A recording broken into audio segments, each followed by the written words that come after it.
Homemade salted caramel is one of the most delicious things you can make, and it's way easier than you think. Hi, I'm Astrid from The Sweet Rebellion, and today we're going to be making the most delicious salted caramel, and you don't even need a sugar thermometer to make it. For this recipe you will need 300 grams of white sugar, 125 ml of water, 125 ml of cream, 70 grams of butter, unsalted, a teaspoon of vanilla paste, and a teaspoon of salt. So what I'm going to show you today is how to make a salted caramel, which is thick and gooey and makes a great filling for cookies or macarons, or you can use it to make a salted caramel tart. But you can also make a salted caramel sauce, which is a bit thinner and more pourable, what you'd pour over ice cream, for example, or an apple crumble. And the only difference between the two is the amount of cream and butter that you use. So I'll put both options in the video description for you to try out. So to start off with, we're going to make a basic caramel, which is just going to be with our sugar and water. Now we want to heat this on a low heat until it's dissolved without stirring. Stirring is going to encourage crystallization. We don't want to stir our sugar, but we can gently swirl the pan around just to make sure that our sugar is dissolving nice and evenly. I like to use a pastry brush just to wash off any sugar crystals down the sides of the pan. This again helps to prevent crystallization. Once your sugar has completely dissolved, you can increase the heat to medium-high. Now we're going to let our mixture bubble away for quite a long time. If you do have a sugar thermometer, it will start to caramelize around 174 degrees. But if you don't, you can just judge by the color of the caramel. When you add your cream to your caramel, it's going to bubble up and react quite violently, so make sure that you've got a long-handled wooden spoon or whisk. Make sure to have your cream at room temperature and remove your caramel from the heat. If you add cold cream to your hot caramel, the reaction is going to be even more aggressive.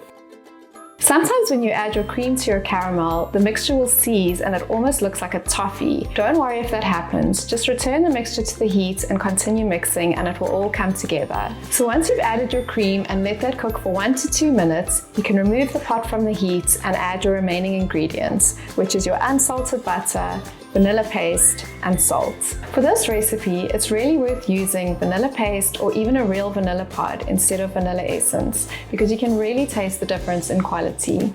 Normally in my baked goods, I like to use salted butter, and that's because most baked goods benefit from a hint of salt to balance out the sweetness. There are 2 instances where I prefer to use unsalted butter. The one is when I'm making buttercream, because butter makes up such a huge part of the recipe that salted butter would actually make it too salty. And the other instance is when making salted caramel, and that's because I like to control the exact amount of salt that I'm going to add. If you're not going to use your salted caramel straight away, you can just pour it into a jar and keep it in the fridge for up to 3 weeks. As you can see, I've made quite a dark salted caramel, and that's because I like it to be a little bit on the bitter side. But you can make your caramel as blonde or as bitter as you want. The way you control this is the timing of when you add your cream. So you'll see when your syrup is bubbling up that it starts with a light amber color.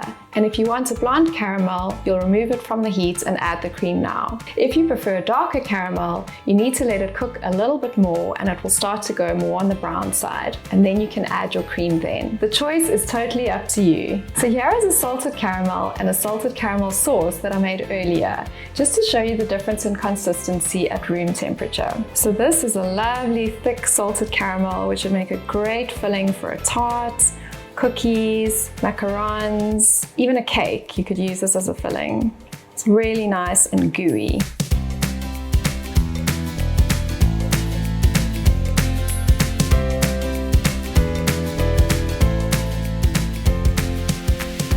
And then this recipe, which is just slightly different with a little bit more cream and a little bit less butter, you end up with a nice thin salted caramel sauce, which is great for pouring over ice cream, waffles, pancakes, anything like that.